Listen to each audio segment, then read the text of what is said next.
Airbus 320 Walkaround Training Program. Check that the lower fuselage structure has no cracks or shows no scratches from tail strike. Check the conditions of the APU exhaust and the rear navigation light. Check that the APU access door is closed. Check that the APU air intake is clean. Check that there are no leaks from the drain.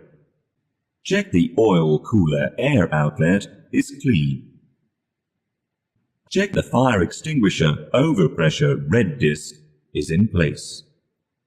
Check that the static discharges are not damaged. Check the conditions of the left-hand stabilizer and the left side of the rudder.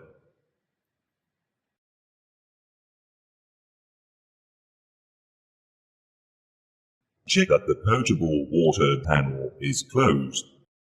Check that ground hydraulic connection blue and green doors and hydraulic reservoir filling door closed and latched. The left hand is inspected as the right hand.